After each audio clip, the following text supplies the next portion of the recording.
Thank you very much. Thanks for having me. jërëjëf Pierre ñu am mbégte amaat la ci line bi ñu ngi waxtaane mbiri kaaraange réew mi jamono ji ñu gis crime si dafa mel ni mu ngi bugg a bariwaat ci réew mi theft cases ak alleged murder cases yi nga xamante ne mu ngi ñu ngi ko report in different parts of the country as the public relation office of the Gambia Police Force ban update nga ñu mun a jox surtout ci situation réew mi ci wàllu kaaraange citizens are becoming more concerned ne dafa mel ni tiitaange bu gën a am ci nit ñi ne ni yëf yi di xamee xal naa doy waar lan nga ñu mun a wax ci situation bi général. jërëjëf comme noo ko waxee la xam naa ne jamono bi fàttoolu koo xam ne tey information flow bi dafa yomba loo xam ne even within a second loo xam ne xew na Basse dina eega Banjul te loolu dem na tax na ba lu mel ni crime yoo xam ne fu mun ci xew si biir réew mi léegi even in the remotest place pour mu eega social media pour nit ñi xam ne lii moo xew foofu loolu yomb na trop te tax na ba pour nit ñi yëgandoor lii xew fu nekka gën naa yomb te si kaw loolu tamit di Gambia Police Force tamit ñu ngi def lépp loo xam ne mun nañ ko pour ñoom tamit ñu mun a keep up with that moo tax na lu xew rek loo xam ne tey gën a tax ñun report egg na ci ñun dañoo wane ne am nañu report bii nii te dem nañ fa lii lañ fa gis te dinañ continuer ci investiguer li ma bëgg a wax rek mooy ne ñoo xam ne crime bi dëkk bi seefatut ni ak ni mooy ne crime yu bari yoo xam ne ñu ngi doon am li ngay am fii nii ñu ngi doon am fii balaa tey te mun nañoo wax ne waaw léegi la gën a bari loolu ba tey lu ñoo wax rek comme lu ma njëkkoon a wax rek waaye dañ lu war a gën a seetaan mooy what are the crime yu bëri soo ko seetlu bu baax since last year ba tey apart from burglary apart from armed robberies most of them if not all are domestic violence related te some of those domestic violence related dañ lay get to a level boo xam ne benn mun ci faatu because ñoo xam ne fuloo nañ ba xeex nañ ba jamante nañ reyante soo bàyyee xel nga wax ne yudum bu fa xewoon la Saturday ñaari nit la liñ jota am mooy ne dañ doon xeex dañ doon fuloo noonu la staté ba xeex ba jamante ba kenn a dee understand te loolu report yooyu am nañ ko ci place ya you can remember the case in parce que foo xam ne ñu ne jànxala ak booyam ci faro bi booy bi dóor jànxa bi ba mu ree mu def ko ci saaxu sànni ko ci yoon bi te am nañ similar one in Bantang foo xam ne ñaari nit ñoo xam ne ñu ne dañ xamante they are related ñu fekkat ni ñu génnaa moom ñu ne marabu la oto ñu rey ko bàyyi ko fa dem so nga am koo xam ne tamit in Brikama ba góor ak jigéen bi daal di jam jëkkëram kooku tamit faatu ñu am another similar case in Pombo fi foo xam ne raka ak mag la raka mag bu jigéen bi daal di jam mag bi oo raka bi faata kooku tamit dee so in essence what I'm trying to get at is soo seetloo loolu yëpp ci ay tir la ci famille la ci relationship la moo am diggante ñaari nit soo ñëwee ci alleged suicide cases bi ci lu bëri recently am nañ wan boo xam ne in Same Kuchoki boo xam ne at the level of the police am naa ne jot nañ ci ay different theories different wax even to a position ne ay dafa am ay études yu génn wane ne wax na lii but at the level of the police so far we are investigating but luñ jot a gis moom mooy ne dañu fekk nit koo xam ne mi ngi xang so that's a typical suicide case but again understanding that to see where nit mun naa réew nit ñu defee ko comme mu tëj ko daal mel ni dañ ko defaree boppam so am nañ a similar case tamit in Dobonkunda Dimba foog naa Saturday sonni foo xam ne kooku tamit si bis bi dañ ko fekka mu ngi xang ok donc da nga gis ne lii yëpp liñ koy junj mooy dëkk bi pour security bi police bi government bi but lii yëpp dafa doon loo xam ne it's like what can the police do what can the government do because lii dafa doon loo xam ne mostly are individual decisions su nekkee ne xeex la xeex diggante ñaar nit la xam nañ ne xeex is criminal nga xam ne suñu xeexee is criminal but xuloo yii tax ba ñu di xeex ba di jël ay paaka di jamante waaw lii are at home lii are in our community ok léegi Piero if I can interject here xam naa ne maybe ne nañ ñëw ci causes yi lan moo waral yenn yi nga xamante yaa ngi ko wax léegi waaye su ma la déggee maybe you can correct me if I'm wrong mooy some of these cases you have maybe relatively ndam den ko gisee as isolated cases o ci ni ñoo reyante ak jamante bi ak yenn suicide yu am loolu dina jafe pour police bi mun koo prevent wala mun cee def dara bu xewee ba pare loolu nga that's the message somehow. Yes, because the issue is police li moo def rek mooy ne ñu ngi def patrol nga te all of us agree ne police duñu mën a nekk everywhere, you understand. You know, and su nekkee ne this is as a result of negligence of police officers. Mun nañoo blame the police, but police are doing their patrol, they are doing their visibility ak yooyu noonu waaye loo xam ne mu ngi xew ci kër yi because police du dem ci kër yi nit kenn understand nga except su nekkee ne there is suspicion or there is a report. ñaari nit ñuy xëccoo ñuy xuloo ba xeex understand nga loolu police balaa mu koo yëg mooy ne ana ñu report ne bii lu ñuy xeex waaye kenn du dem ci police or di notify ne ñu ngi ñëw xeex or dañoo xuloo ba it resolves to this. So the question now is,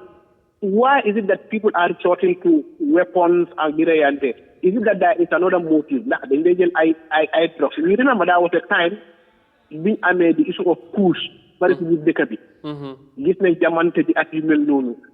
But nowadays the push is something loo xam ne you know it's no more because we have not been seeing cases like that anymore. Okay. But it's important, yes. Li nga wax pour ñu get ticket, what could be the cost of this? But for me dem na ñëw na daal man dama feel ne this is attitude, this is ñun xale yi rafet nga ñu war a dellu waajur yi delluwaat seetaat naka la ñu mën a jàppalante ak nguur gi ak ñëpp because at the end of the day mun naa nekk anybody. You understand what I'm saying? Yeah, indeed. Yeah, so ñun in these cases ñu ma wax ni especially the recent cases it will be difficult honestly and it would not also be fair to point fingers to what is the police doing. You understand what I'm saying? Okay, now another concern. Yeah. Uh-huh. Yeah, I was going to say the other concern being a xamantene xejna ni yang ko wax tamit moy the issue of attacks maybe in your case most of these things also on the social media people have been attacking their homes with mostly young boys xalé yi nga xamantene ay xalé lañ yoré ay arms wala nit ñi yi nga xamantene ñu ngi dox gis nañ ay cameras yi ñoo tiyé and then eventually police bi na react am ñu ci japp ak yoyu but lolu tamit they feel that there is insecurity somehow in our societies in Deka. Is that not a concern to the police? Come again, before clear, come again. Fi may wax moy crime yu am ci ni ñu amé ci kër yi gis nga gis ay yenn reports wala ay vidéo yi nga xam ñu ko sia social media ni yang ñu ngi attaque ni seen ay kër wala nit muy dox liggéey ñu dal ci kawam most am na case buñ ci dégg police bi after dañ dem jël CC caméra bi jàpp ñi ko def loolu tamit lu am solo but ni moo amee ci réew mi bi bari ña ngi feel ne insecurity bi dafa xala bari ci dëkk bi ndax orat nañ di génn à certain time wala di dem yom kenn loolu tamit ndax police bi amun ci benn concern bu dee am na lan ngeen ci bugg a def pour asoo nit ñi ne people are safe. Yes. Boobu am nañ ci concern comme na ko waxee la loolu is very important because koo xam ne mu ngee dox soxlaam bi dem nangwaay nga am ñoo xam ne dañoo daanu ci koom di ko dóor jël bagage ci moom di ko gaañu mel noonu that's a concern police bi am na ci concern trop moo tax ma laa wax ne police yi ñu ngi ci patrol on a patrol daily visibility patrol ñu ngi vehicle to patrol all ñu def bëccëg guddi ngoon understand nga and people need to understand that what the police does or as a government is to provide security, is to prevent, to prevent and also be able to provide that environment in peace. What I have always said is that the primary responsibility of safety is being nit ki ci bopam te lolu amna solo torop because nga am ay kër yo xamne comme noko waxe ni nit ñi di dugg ci kër di attaque kër gogu nonu understand nga kër bo xamne because bala a criminal attack a house or burglary or yumel nonu many times dafa make this own surveillance mo xam kër bobu naka la mel ban time dañ fa dé nekka kan mo fa dé nekka ay yoyu nonu understand nga so these are things yo xamne people need to be aware of that. Understand? We cannot say on a broad daylight. It will be very difficult on a broad daylight for me to jump into somebody. Most of you want to say again, this Africa tip. So again, I at least we don't have any risk of being attacked ak yu mel noonu su nekkee guddi la nga am nga dëgg foo xam ne nga avoid place that are dark nga am company ak yooyu noonu. So these are things that we bring in just to be allowed, because what the police can do is to prevent, but we cannot say 100% these things will not happen in this country. We also have to understand ne nu mu munti mel Gambia bi nu mu meloon 50 years ago and Gambia bi nu mu mel today is different in terms of population, in terms of nit ñi seen buga in terms of gadgets, because léegi yaa ngi wax especially si tey dañ leen di wax saa yu nekk apple phone bi because nit ñi ñeneen ñi mobile leen dee toppa ñu gis ñu amee mobile muy wax mobile ci kaw yoon bi rek mu toppa ko. That should not be the case on a normal circumstance. Nit ak bagaasam la, but again these are criminals, that's their job for them to survive pour ñoom di loolu métier. Ñun nag to be able to prevent that from happening, but there are instances where we cannot stop that from happening at all. But when we cannot stop that, and when we are aware this happens, what we do is we investigate. That is part of our mandate. The first core of our mandate is to protect life and property. But wherever we fail to do that in any circumstance, we investigate. We investigate, we apprehend, we investigate, we prosecute. These are the things that sant yàlla lépp loo xam ne am na ko fii suñu amee report, the police gets to the bottom of it and ensure that they are able to apprehend and prosecute. te dañ leen dellu si waat si askan bi wan leen ne lii moo fi xewoon ñi ak nii la diw sangam téye nañ ko yóbbu nañ ko si luwaa. So it's a collective one. I totally agree with you. It's a concern for everybody. At this point in time, xam naa ne ay saabi ak yooyu la waaye jamono passé na ci yoo xam ne pour nit ñi génn nit ñi dañuy am attaque ci kaw yoon bi ak yooyu noonu te loolu moo gënoon a tax sax the Gambia police was reinforced. Time boobu night rek lañ daan am patrol night because problème yi ay night la daan am ak ay weekend la daan am because club bi ak yu mel noonu. waaye dafa toll foo xam ne gis nañ ne it's not only during that period, even in the daytime, even in the Monday to Friday. So dem na tax na ba léegi the Gambia police force, we have the 80-20 rule. The 80-20 rule mooy ne su ko koo xam ne ñu ngi police station 80% of our personnel will be in the state. To see police visibility, you get police at least we believe that is also going to deter and mitigate some of the criminal activities that are happening here. All right, I know you should be going to a meeting any moment from now, but maybe finally, Piero, okay, situation be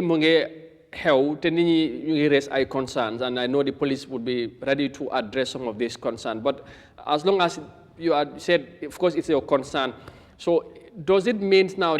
at your own level, that is the police, you probably need to strategize and gonna augment your efforts to make sure you contain the situation? Because the most concerned issue also most of these cases we have wala ñu ci dee gonna involve mooy ay ndaw ñi, young people, and the causes probably should be looked at here. Others are alleging this to drugs, frustration, I don't know, lack of job opportunities, I don't know, whatever, but loolu maybe jobby government bi but in terms of drug lan ngeen war a def wala lan ngeen fas yéene def ba gis ne at the end of the day people will be feeling that there is more safety in this country? And by the way, we are the smiling coast, but if things have all of a sudden changed to otherwise, nit ñi dañoo feel uncomfortable in this country, and we don't want to get to that. So what assurance nga mun a wax ci loolu, Piero? Definitely, it's really a concern. It's just to tell you that the leadership of the Gambia Police Force is aware of this, and it's a concern, and we are putting everything possible for this radar to mitigate this will stop this from happening. 100% to eradicate is not possible, but we'll do our best. The law is more time we strategize, put business, how we can better be visible and be accessible. Understand? And the other thing that when it comes to drugs, especially when we had the Kush issue, we collaborated with our partners. The Drug Law Enforcement Agency is the unit or the security outfit that is mandated, to go into drug and drug related. We cooperate with them, we work with them because, at the end of the day, what is important is security of this country. There is every possibility to point out to the fact that all of this that is happening is as a result of drugs. Then we will strengthen that, because when it happened in the case of the coup, we came together, put our hands together, and we fought it, and now coup is almost normal in this country. So that's the case. Okay. All right, Piero, thank you very much for your time. I know we'll hook up some other time. Pour ñu gëna waxtaan wala ñu indi la good morning, because it's high time yow tam nga ñëw fii ñu toog ñu waxtaan inshallah. But thank you very much. I should believe in you. Now nga dem ci engagement bi nga war a am. Ñu ngi lay gërëm baax ci leeral bi. Thank you very much for your time as always. All right, jërëjëf. Thank you bu baax a baax police